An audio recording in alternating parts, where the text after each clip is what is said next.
Good afternoon, everyone. It's Hanifa Menon from hearthealthbrainhealth.com, encouraging healthy grieving and mindful actions. Today, on this beautiful Friday afternoon, I thought I'd have another outdoor video since it's been a while since I've done one, and so you get to see my garden a little bit too.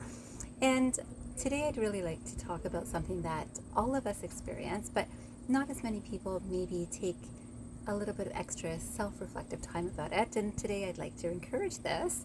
So the first quotation I'd like to share with you is by Buddha, and this says, "In separateness lies the world's great misery. In compassion lies the world's true strength." Isn't that interesting? So in separation lies the world's great misery. In compassion lies the world's true strength.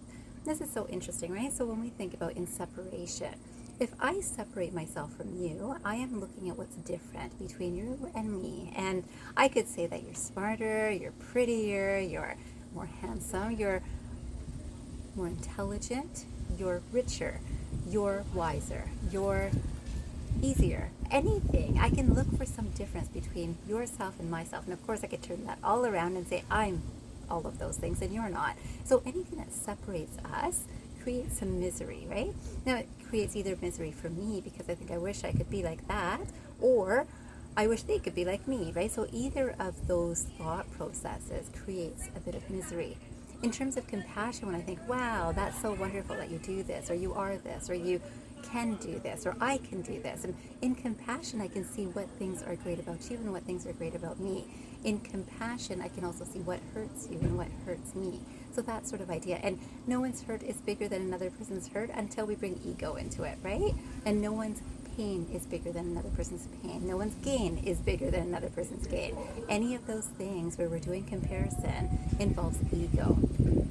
And so I wanted to talk a little bit about ego, and one of the places that we can really see this in the best perspective of non-ego is going to be with dogs. And some of you know that I have a favorite dog. My only dog that I've ever had was a dog named Caesar, and he's a miniature schnauzer. And when we look at having a dog, if you've ever had a pet, any pet, I of course am leaning towards a dog, we'll see that there is something that is so loving, right? So natural, so easy with our pets, right?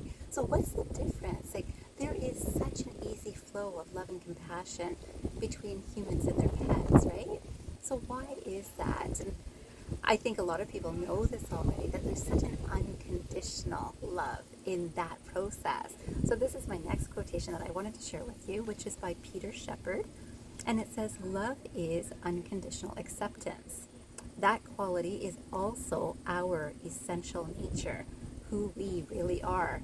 And this is the interesting thing, right? So what allows a dog and a person to get along so well is this unconditional acceptance, right? So if you've ever had a dog or a pet and you know that, oh, you feel like this kind of, I just can't wait to see that pet, right? And you just know that they greet you with that same sort of energy, that there's just this unconditional, even unspoken, although my dog was a talker, there's a spoken acceptance too, right? There's this excitement, there's this unconditional acceptance. Now, a lot of people will say, well, if only people could be more like dogs. And I'm going to say, I'd love for you to take a look at yourself today to see if you are that way, especially the people that are closest to you or with those people.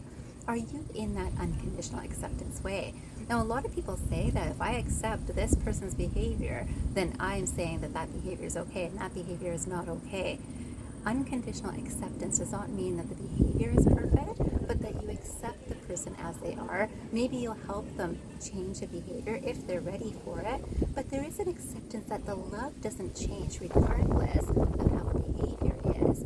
And of course, if anyone is in trouble, if someone's in some state of unease, if there is not a safety in the home or in an environment, of course we know that we need to protect ourselves first before we can give that other energy of unconditional acceptance from far.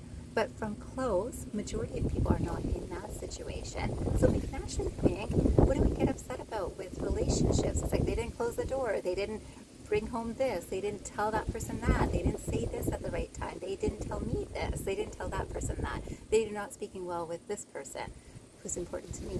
So all of that comes from ego spaces, and today I would love for you to think about this for 5 minutes and see, are you able to tap into this space of unconditional acceptance because it is your own true nature, and share it at least with the people that are closest to you? That is what I would recommend. So be more dog, I'll say. But it's, again, it's humans' essential nature too. This is our natural state until our mind kind of complicates things. And again, next couple of videos, I'm going to be talking about a little bit more about the mind and how it can complicate things. And then I wanted to finish with one more quotation. And this one's by Ted Kennedy. And I thought everyone would have some kind memories of Ted Kennedy, and this quotation was beautiful. It says, "What divides us pales in comparison to what unites us." What divides us pales in comparison to what unites us. And if you think about what unites us, it is those essential truths, those essential energies of truth, love, compassion, integrity, honesty, all of those sorts of things. That's what unites each and every one of us. I hope that you'll think about that for 5 minutes, and I hope that you have a fabulous day ahead. I wish you a fantastic day, and I hope you remember, transform your mind and transform your life. Have a great day, everyone.